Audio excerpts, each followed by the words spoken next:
नमस्कार, मैं प्रदीप और आप देख रहे हैं माय ऑनेस्ट हेल्प। आज के इस वीडियो में आपको लाइव दिखाऊंगा कि जीएसएससी का अमीन वाला फॉर्म आप किस तरह से फिल करेंगे, क्या क्या जानकारी होती है, क्या क्या आपको भरना चाहिए, कौन कौन सी चीज़ें आपको समझना चाहिए। तो सबसे पहले आपको झारखंड का ये जीएसएससी का वेबसाइट है, इसका लिंक मैं आपको डिस्क्रिप्शन में दे दूँगा। आप वहाँ से जाके क्लिक कीजिएगा तो इस वेबसाइट पर आ जाएंगे। सबसे पहले आपको यहाँ पे 3 ऑप्शन मिलता है, अप्लाई ऑनलाइन, कैंडिडेट लॉगिन और फॉरगेट रजिस्ट्रेशन नंबर। अगर आप पहली बार रजिस्ट्रेशन करना चाहते हैं तो अप्लाई ऑनलाइन पे क्लिक कीजिएगा। अगर ऑनलाइन अप्लाई कर चुके हैं, लॉगिन करना होगा तो सेकंड वाला ऑप्शन चुनिएगा। अगर आप अपना पासवर्ड भूल चुके हैं तो तीसरा वाला। चलिए अभी हम आपको फ्रेश अप्लाई करके दिखा देते हैं। मैं अप्लाई ऑनलाइन पे क्लिक कर रहा हूँ। आपको पूछा जा रहा है कि इंडिया का सिटीजन है, अगर हैं तो करना होगा एनी हाउ में, क्योंकि अदर कंट्रीज़ के लिए अवेलेबल नहीं है। आपको पूछा जा रहा है कि झारखंड का आप लोकल रेजिडेंसी हैं, अगर हैं तो यस कीजिए, नहीं है तो नो कीजिए। मैं बता दूं अदर स्टेट के लिए भी ये वैकेंसी है। बहुत सारे लोग कमेंट करके पूछ रहे हैं मेरे वीडियो में कि क्या बिहार के लिए अवेलेबल है या नहीं सीट। तो अवेलेबल है, लेकिन जनरल कैटेगरी में आपको फ़ाइट करनी होगी। अब आगे आपको, अगर आप लोकल रेजिडेंसी झारखंड का, तो झारखंड का सर्टिफिकेट नंबर डालना होगा रेजिडेंसी का, जो कि मैं यहाँ पर डाल रहा हूँ। आपके सर्टिफिकेट में वो नंबर मेंशन होगा, आप वहाँ से देख लीजिएगा और इसे इजीली फिल कर दीजिएगा और नेक्स्ट पे आइएगा। अब नीचे देखिए, आपको लोकल रेजिडेंसी का इशू डेट मांगा जा रहा है कि कौन सा डेट को आपका सर्टिफिकेट इशू हुआ है।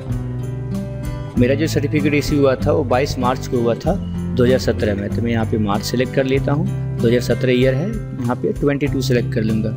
इसी तरह करना है। अब आपको पूछा जा रहा है इशूइंग अथॉरिटी, तो आपको सेलेक्ट करना है। अगर आपका एसडीओ से बना है, डीसी से बना है तो सेलेक्ट कर लीजिएगा। मैं जानकारी दे देता हूँ यहाँ पे सीओ के लिए, अगर आपका सर्टिफिकेट सीओ से बना हुआ अनुमंडल से तो वो नहीं चलेगा, ध्यान दीजिएगा।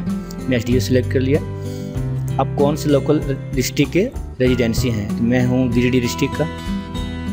जेंडर पूछा जा रहा है, आप जेंडर सेलेक्ट कर लीजिए अपना रिजर्वेशन कैटेगरी। मैं यहाँ पे अनरिजर्व्ड हूँ, मैंने सेलेक्ट कर लिया। आपको पूछा जा रहा है कि एक्स सर्विसमैन आर्मी, एयरफोर्स या नेवी के हैं कोई, तो मेरे यहाँ तो नहीं है, और हैंडीकैप्ड भी नहीं है। अब यहाँ पे देखिएगा, ध्यान देने की बात ये है, जनरली यहाँ पे आके सब स्किप कर देते हैं। आपको मैं जानकारी दे देता हूँ। अगर आप अमीन का फॉर्म भर रहे हैं तो यहाँ पे पहले पूछा जाएगा आपका do you studied mathematics in intermediate और 10+2। अगर आप इंटरमीडिएट में 10+2 में गणित सब्जेक्ट लेके पढ़े हैं तो यहाँ पे यस कीजिएगा। और जैसे यस करेंगे आपको एक पोस्ट ओपन हो जाएगा आपके लिए, मतलब एक पोस्ट के लिए एलिजिबल हो गए, पहले पूछ लिया जा रहा है। उसी तरह से अगर आप इकोनॉमिक्स लेके पढ़े इंटरमीडिएट या 10+2 में, तो यहाँ भी आपको क्या करना है, यस करना है। अगर नहीं करेंगे तो वो पोस्ट आपके लिए स्टॉप हो जाएगी, इट मीन्स वो एलिजिबल नहीं हो जाएंगे उसके लिए आप। तो चलिए मैं यहाँ पे भर के दिखा देता हूँ आपको। मैं यहाँ पे मैथ्स है मेरा, मैंने सेलेक्ट कर लेता हूँ। अब मैं इकोनॉमिक्स 10+2 में नहीं लिया था तो मैंने नो कर दिया। अब आपको नीचे वाला जो पार्ट पूछ रहा है यहाँ भी ध्यान दीजिएगा। अगर आप अमीन का भरना चाहते हैं तो ये वाला जगह आपके लिए बहुत ही इंपॉर्टेंट हो जाता है। गौर से देखिए, do you have surveyor certificate from recognized ITI और 1 ईयर अमानत और अमीन certificate recognized by UGC in the field of ITI। अगर ये सर्टिफिकेट आपके पास है तो आप यस कीजिएगा, अगर नहीं है तो आप नो कर दीजिएगा। यहाँ पे मेरे पास ऐसा कोई सर्टिफिकेट नहीं है तो मैं नो कर देता हूँ। और जैसा कि जानकारी मिल रहा है, ये इंटरमीडिएट में मैंने इकोनॉमिक्स लेके रखा है तो मुझे यस करना होगा, मैं भूल चुका था। अब यहाँ पे आपको अपना डेट ऑफ बर्थ प्लेस करना है, कैंडिडेट का डेट ऑफ बर्थ प्लेस करना है, जो कि यहाँ डेट ऑफ बर्थ जो है 8/11/1991। सबसे पहले ईयर को सिलेक्ट करेंगे आप, उसके बाद मंथ मेरा 11 है और डेट जो है 8 है, तो 8/11/1991। यहाँ पे याद रखिए, अगर ये चीज़ अगर गलत आप भर दिए तो फिर रिकवर नहीं कर पाएंगे, अपना लॉगिन नहीं कर पाएंगे। क्योंकि आगे लॉगिन करने के लिए सबसे इंपॉर्टेंट चीज़ जो होती है वो आपका डेट ऑफ बर्थ होता है। तो इसको एक बार रिव्यू जरूर कर लीजिएगा भरने के बाद। अगर सही होगा तभी आप प्रोसीड कीजिएगा। तो मैं यहाँ पे एकदम सही भरा हूँ, यहाँ पे आके प्रोसीड पे क्लिक कर देता हूँ। अब एक और नया फॉर्म खुल के आ गया, हेडिंग है पर्सनल एंड एजुकेशनल डिटेल। इस फील्ड का नाम होगा, अभी इस फील्ड हमको डालना पड़ेगा सारा डिटेल, उसका नाम है पर्सनल एंड एजुकेशनल डिटेल। तो चलिए देख लेते हैं क्या क्या इसमें डिटेल मांगा जा रहा है। ये सारे जिसमें फील्ड हुआ है जो पहले भर चुके हम। अब यहाँ पे एप्लीकेंट नेम मांगा जा रहा है, एप्लीकेंट ने मैं मेंशन कर देता हूँ। उसके बाद फादर्स नेम को आपको इंटर करना है। मैं यहाँ पे इंटर कर दिया हूँ। जेंडर ऑटोमेटिक सेलेक्टेड है, चूँकि जब फॉर्म भर देते वहाँ पे आपको भरना पड़ा था। अब आपको यहाँ पूछा जा रहा है मैरिटल स्टेटस। अगर आप मैरिड हैं, आपकी शादीशुदा हो गया है, अगर शादीशुदा हैं आप तो यहाँ पे यस कर दीजिए, अगर आपकी शादी नहीं हुई तो नो कर दीजिएगा। मैं यहाँ पे नो कर देता हूँ, अभी मैं सिंगल हूँ।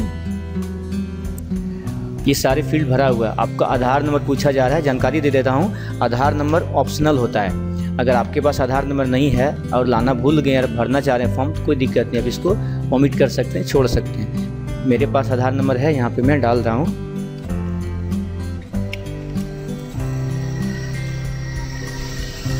एक बार आधार नंबर चेक कर लीजिएगा फिर से। और सबसे इम्पोर्टेंट चीज़ फॉर्म भरने में यहाँ पर आपको स्टार मार्क के साथ दिया हुआ है, आपका विजिबल आइडेंटिफिकेशन मार्क 2 डालना पड़ेगा।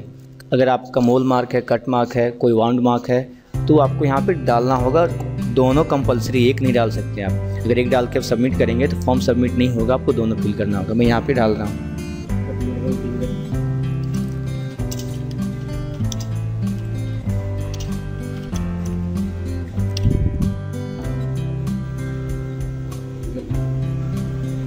आपको पूरा इन्फॉर्मेशन देना है कि कहाँ पे कट मार्क है। जैसे मैं डाल रहा हूँ cut mark on left finger, left hand finger, left hand finger. और फिर इसके बाद दूसरा आपको डालना है cut mark on the nose. आपको 2 आइडेंटिफिकेशन मार्क भरने के बाद आपको यहाँ पे एक चीज़ और ध्यान देने की बात है, ज़्यादातर आपको यहाँ पे प्रॉब्लम होती है कि ये क्या चीज़ है। ध्यान दीजिएगा, आपको यहाँ पे ऑप्शन फॉर लैंग्वेज पेपर 2 आपको अपना क्षेत्रीय भाषा का चुनाव करना है। अगर हिंदी आपको एग्ज़ाम देना है तो हिंदी दीजिएगा, इंग्लिश, बहुत सारा लैंग्वेज है, यहाँ पे क्लिक करके आप देख सकते हैं। तो मैंने यहाँ पे दे दिया है हिंदी, क्योंकि हमको हिंदी लेना था भाषा 2 में। बहुत सारा ऑप्शन आप ले सकते हैं। अगर खोरठा तैयारी करते हैं तो खोरठा डाल सकते हैं, अगर हिंदी में कमांड है आपको तो हिंदी ले लीजिए। उसके बाद आपको परमानेंट एड्रेस फिल करना है। परमानेंट एड्रेस फिल करने के बाद यहाँ जो डिटेल आपको दिया गया है अच्छे से भरिएगा, पूरा भरना ज़रूरी नहीं है। आप अपना गांव के नाम से स्टार्ट कीजिए, पोस्ट ऑफिस डालिए, पुलिस स्टेशन डालिए। उसके बाद ये वैकेंट रहेगा तो कोई दिक्कत नहीं। उसके बाद आप अपना सिटी या विलेज का नाम डाल दीजिए। डिस्ट्रिक्ट ऑटोमेटिक ले लेता है क्योंकि पहले हम भर चुके हैं। स्टेट भी ले लेगा, अगर आप झारखंड के रेजिडेंशियल होंगे तो ले लेगा, अगर बिहार से होंगे तो आपको बिहार फिल करना पड़ेगा। पिन कोड आपके अनुसार से डालना होगा, आपका एरिया का कोड क्या है। उसके बाद आप यहाँ पे अगर दोनों एड्रेस आपका सेम है तो यहाँ पे क्लिक कर दीजिएगा, ऑटोमेटिक सारा फील्ड भरा जाएगा, आपको कुछ करने की ज़रूरत नहीं पड़ेगा। उसके बाद जो फील्ड आपको भरना पड़ेगा उसकी जानकारी मैं आपको दे देता हूँ। उसके बाद जो भरना होगा आप करेगा आपका मोबाइल नंबर,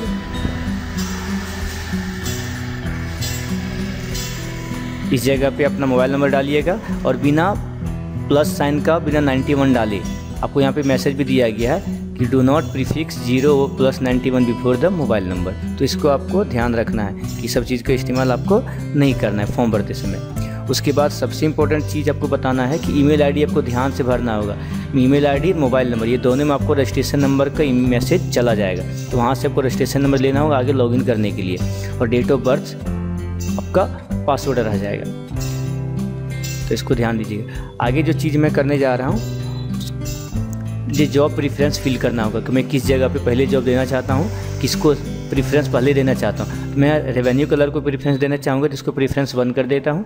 जैसे मैं प्रेफरेंस को 1 करूँगा ये ऑटोमेटिक नीचे एक बॉक्स खुल के आ गया। इसका मतलब है मुझे अब यहाँ पे रेवेन्यू कलर के लिए टोटल 11 डिस्ट्रिक्ट में अप्लाई करना होगा।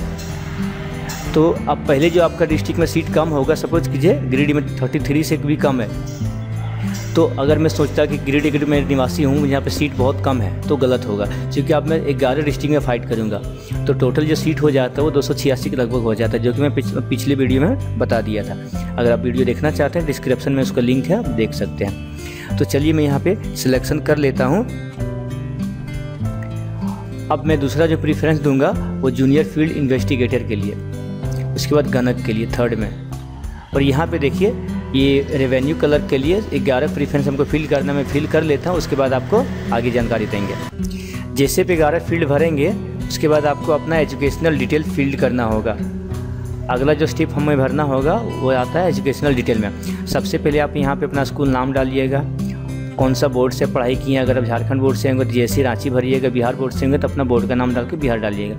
अब 10वां कक्षा में आपका परसेंटेज कितना था और पासिंग ईयर कौन सी ईयर को आप पास आउट हुए हैं। उसके बाद जो होगा इंटरमीडिएट का स्कूल कॉलेज नेम आपको डालना होगा, बोर्ड नाम डालना है, परसेंटेज डालना है और पासिंग ईयर डालना है। ये दोनों डालने के बाद अगर आप कोई दूसरा कोर्स नहीं किए हैं तो आप नेक्स्ट कर दीजिएगा। अगर आप डिप्लोमा किए हैं तो यहाँ डिप्लोमा का भरिएगा, कौन सा कोर्स नाम था आपका। अगर कंप्यूटर साइंस है, मैकेनिकल है, इलेक्ट्रिकल है तो यहाँ पे भरना होगा आपको।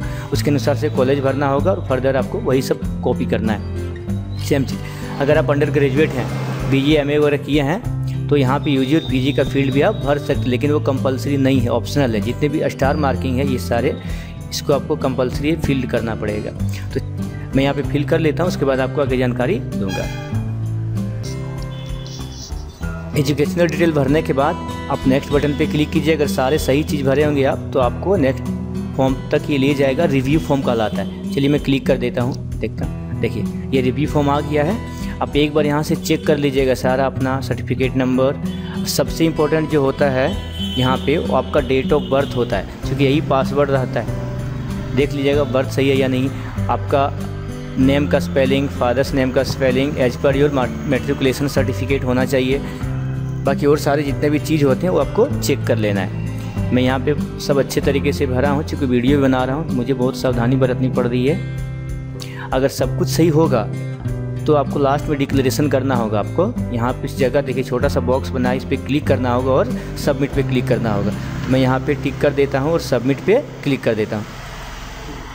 जैसे सबमिट पे क्लिक करेंगे आपका फॉर्म सबमिट हो जाएगा। एक पॉपअप आ गया, देख लीजिए। यहाँ भी आपको येस और नो पूछा जा रहा है। तो अगर आप कंफर्म है एकदम जानबूझ के कर रहे हैं तो ये ओके कर दीजिएगा। अगर अनजान से कर रहे हैं, जो कि नहीं होने वाला कभी, तो आप नो कर सकते हैं और कैंसिल कर सकते हैं। मैं यहाँ पे करना चाहता हूँ सबमिट, तो ओके कर दिया। तो देखिए प्रोसेसिंग हो रहा है। ये मेरा फॉर्म सबमिट हो गया, मुझे रजिस्ट्रेशन नंबर मिल गया। कॉन्ग्रेचुलेसन आप सभी को।